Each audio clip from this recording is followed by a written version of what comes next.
మాజీ శాసన సభాపతి పోచారం శ్రీనివాస్ రెడ్డి నివాసం వద్ద జరిగిన ఘటనను రాష్ట్ర ప్రభుత్వం పోలీసు ఉన్నతాధికారులు సీరియస్ గా తీసుకున్నారు. సీఎం ఉండగానే బీఆర్ఎస్ నేతలు చొచ్చుకు రావడం కలకలం రేపింది. వారిని ఎందుకు అడ్డుకోలేదని మంత్రి పొంగిరెడ్డి శ్రీనివాస్ రెడ్డి ఆగ్రహాన్ని వ్యక్తం చేశారు. ఇక బాధ్యులపై తగిన చర్యలు తీసుకోవాలని అక్కడ ఉన్న పోలీసు అధికారులకు స్పష్టం చేశారు. కొత్త ప్రభుత్వం కొత్త సమస్యలు వస్తాయి. వాటిని అధిగమించి చిన్న వయసులోనే ధైర్యంతో ముందుకెళ్తూ రాష్ట్రాన్ని ముందుకు తీసుకెళ్తా ఉన్నారు. వారిని నేను మెచ్చుకుంటా ఉన్నాను, అభినందిస్తూ ఉన్నాను. వాళ్ళ క్యాబినెట్ కూడా అభినందిస్తూ ఉన్నాను. కాబట్టి మంచి ఆలోచనతో వారు వచ్చారు. నేను కూడా మంచి ఆలోచనతోటే నా జీవితంలో రాజకీయంగా నేను ఆశించేది ఏం లేదు. నేను ఆశించేది రైతు సంక్షేమం.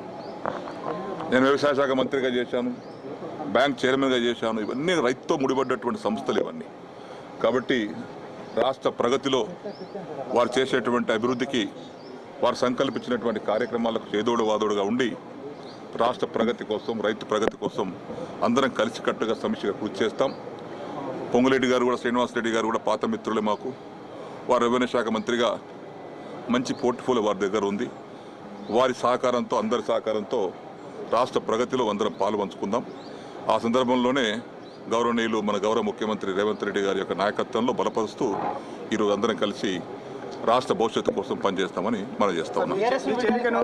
అడ్డుకునే ప్రయత్నం చేశారు. స్వయంగా ఒక మాజీ ఎమ్మెల్యే మీ గేట్లు దోచుకుంటూ లోపలికి వచ్చే ప్రయత్నం చేశారు. దీన్ని ఎలా చూస్తున్నారు? ఒక్కొక్కరి అభిప్రాయం ఒక తీరు ఉంటుంది.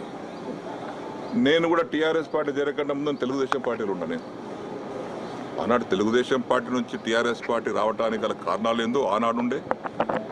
అప్పుడు కూడా వచ్చాను కదా. మరి అసలు నేను ముందు నా రాజకీయ భవిష్యత్తు మొదలైందే కాంగ్రెస్ పార్టీతోనే కండువా కప్పుకొని రాజకీయాలు చిన్నప్పుడు మీ వయసులో వచ్చాను. మళ్ళీ కాంగ్రెస్ పార్టీ, తెలుగుదేశం పార్టీలో 27 సంవత్సరాలు ఉన్నాను. దాని తర్వాత టీఆర్ఎస్ పార్టీలో ఉన్నాను. ఇప్పుడు చివరగా రేవంత్ రెడ్డి గారు చేస్తున్నటువంటి కార్యక్రమాలకు నేను మెచ్చి నచ్చి ఆకర్షితులై వారిని బలపరచాలి, వారి నాయకత్వం బలపరచాలి. యువకులు వారిని మనం మంచి విధంగా సమర్పించినట్టయితే రాష్ట్రం బాగుపడుతుంది. మరి ఓపిక ఉంది, వయసు ఉంది.